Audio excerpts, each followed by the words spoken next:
Apa ini karena privilege lagi kah? Tonton dulu deh sampai habis baru komen. Orang tanpa privilege nggak bisa sukses. Mereka ada di posisi itu karena orang tuanya, karena mereka punya privilege. Pokoknya semua keadaan yang lebih dari lu bilang karena mereka punya privilege. Stop lah omong kosong itu, tolong banget ini mah. Karena menurut gua pribadi, semua keadaan itu privilege. Lu bisa nonton gua sambil kerja di kantor, itu juga privilege. Gak semua orang bisa sebebas itu pas kerja. Dan gak semua orang punya pekerjaan. Lu bisa nonton gua tapi sambil rebahan, itu privilege. Gak semua orang bisa sesantai lu. Gak semua orang punya akses internet sama punya HP. Coba rubah deh pola pikir lu, privilege itu diciptakan, bukan diharapkan. Gua kasih contoh deh, ini terjadi sama gua. Jadi dulu zaman gue SMA, gue tuh nakal banget, sering banget cabut sekolah. Sekalinya gue masuk ke kelas pun, gue main game. Ya waktu itu ada game online yang emang lagi naik-naiknya. Dan gue juga lagi senang-senangnya main game pada saat itu. Tapi nilai gue tuh selalu bagus, gue selalu dapat ranking. Nggak tahu ini di sekolah gue doang atau gimana, tapi setiap yang dapat ranking di sekolah gue itu dapat sertifikat. Nah, ini sertifikat gue. Ya gue selalu dapat rankingnya, meskipun gak ranking 1 ya, tapi ya dapat ranking gitu. Di sini tuh ranking 3. Kenapa bisa sih kayak gini? Gue throwback lagi ya ke zaman gue waktu SD dan SMP. Jadi zaman gue SD sama SMP itu kebiasaan orang tua gue membanding-bandingkan anaknya dengan anak tetangga. Gue pribadi gak menyalahkan hal tersebut atau membenarkan hal tersebut. Tapi itulah salah satu yang bikin gue ada di titik sekarang dan gue bisa survive. Pas gue ada di titik itu SD SMP, emosi gue belum stabil lah ya. Jadi ada gue kesel, gue marah tuh ada. Cuman ke hal yang positif. Alhasil gue memperhatikan semua kegiatan yang anak ini lakuin. Di pikiran gue pasti bisa lebih dari dia. Dan gue mau tahu apa sih yang dia lakuin tuh. Hal-hal simple kayak zaman dulu tuh ada langganan majalah ya. Dia langganan majalah Bobo. Dia suka baca novel. Dia ngaji. Dia ikut les. Sebenarnya belajarnya nggak sebegitunya banget. Akhirnya apa? Gue mencoba untuk mengikuti. Gue izin sama bapak gue. Pak, aku mau beli novel. Pak, aku mau langganan majalah Bobo. Pak, aku mau ngaji. Pak, aku mau ikut les. Majalah novel nggak di-accept.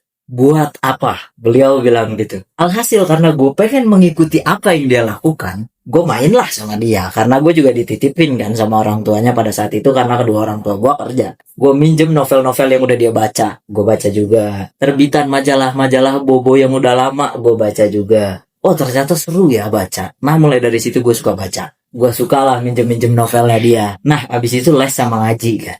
Ngaji nih di ACC nih. Tapi untuk informasi aja, keluarga gue bukan yang agamais banget. Tapi karena kegiatan dia ngaji, jadi gue juga ya akhirnya coba lah. Berjalannya waktu udah beres ngaji, les. Bahasa Inggris, matematika, entah itu sama guru, entah itu ikut les dari luar. Waktu itu ada namanya New Concept. Nama tempat lesnya New Concept. Dan untuk les-les yang lain, gue les sama guru. Sampai pada satu ketika, gue dapet PR dari sekolah bahasa Inggris dan gue masih nanya sama bapak gue. Ini tuh artinya apa? Dan kata-kata dia pada saat itu adalah, buat apa kamu les kalau masih nanya? Sedangkan yang dipelajarin di tempat les itu biasanya bukan yang dipelajarin di sekolah, tapi justru lebih tinggi lagi ya. Kayak gue ngerti pikiran lu. Harusnya kalau belajar yang lebih tinggi ya yang lebih rendahnya lu tahu dong. Tapi gak gitu konsepnya. Pernyataan itu bakalan kejawab nanti. Akhirnya bapak gue marah-marah tuh. Udah keluar aja les ya kalau misalkan kamu gak ada perkembangan. Keluar les. Ya emang gak ada perkembangan waktu zaman SMP. Bodoh aja saya. Karena ada satu dan lain hal kenakalan yang ngeganggu otak gue. Singkat cerita gue lulus SMP, gue masuk SMA. Nah mulai disitulah kepake. Les-les yang sebelumnya, kayak pelajaran yang dipelajarin di SMA.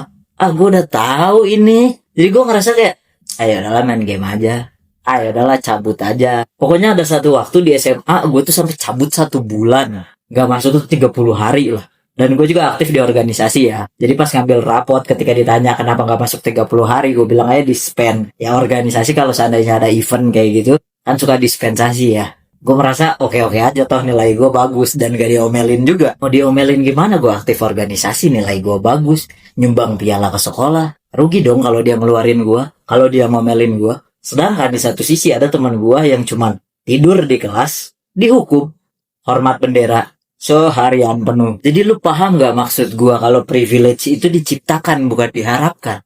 Apa yang gue alamin tuh privilege loh di SMA. Gue gak diomelin, Orang-orang heran kenapa gue cabut mulu tapi nilai gue bisa bagus. Sedangkan di satu sisi ada orang yang cuma tidur, mungkin dia malamnya bergadang ngebantuin orang tuanya atau sesuatu kita nggak tahu. Diomelin hormat bendera seharian penuh. Adil nggak?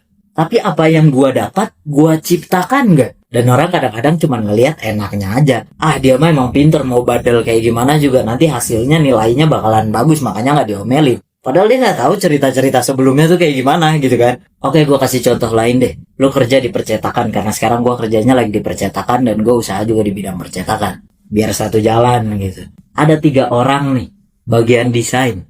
Ada yang biasa-biasa aja, tapi kerjanya tekun. Ada yang biasa-biasa aja, tapi suka telat. Nah, yang satu lagi, dia expert. Sering ngasih ide produk baru. Kerjaan apa aja bisa dihandle sama dia kalau misalkan ada yang gak masuk. Satu ketika, tiga-tiganya telat. Yang paling diomelin dan disalahin siapa? Yang ini.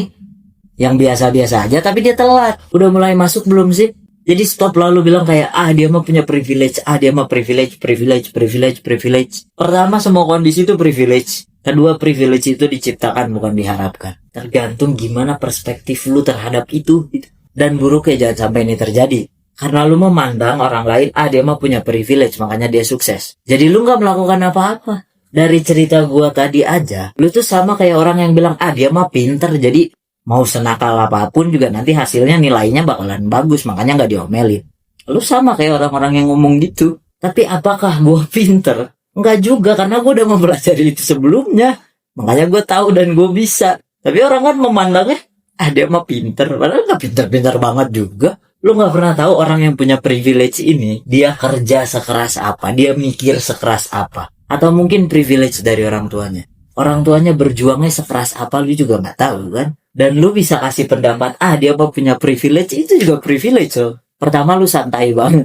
Kedua, lu punya akses untuk tahu informasi dia. Harusnya lu bisa cari informasi yang lebih bermanfaat. Atau lu bisa ngejadiin dia sebagai motivasi lu untuk melakukan sesuatu. Gatal batu mulut, kayaknya pengen ngomentarin orang. Dan terakhir, gue selalu menyuarakan ini, mulai. Karena dari yang gue lihat sekarang orang tuh mager banget belajar. Jadi mulai aja dah, belajarnya sambil jalan. Lu pincang-pincang, lu perih-perih, ya udah, telan aja. Ini juga kesalahan gue pribadi ya. Kadang tuh gue ngomong memang dicampur bahasa Inggris. Ini buat video tuh banyak yang gue cut karena kadang suka lupa. Jangan dicampur bahasa Inggris gitu. Nah, gue ngomong sama teman gue di chat ada bahasa Inggrisnya, dan dia mengeluh gitu. Bisa nggak pakai bahasa Indonesia aja, nggak usah pakai bahasa Inggris. Di zaman AI yang udah semaju ini, lu buka Google Translate aja kayak males banget gitu. Dan di umur gue yang sekarang, menurut gue agak sedikit tidak make sense. Kalau bahasa Inggris basic aja, lu nggak tahu itu bahasa internasional. Maksud gue bukan berarti menjelekan atau gimana, tapi ayolah belajar. Kalau seandainya lu nggak bisa tuh. Dan gue nemu solusi, kalau lu malas belajar ya udah mulai aja.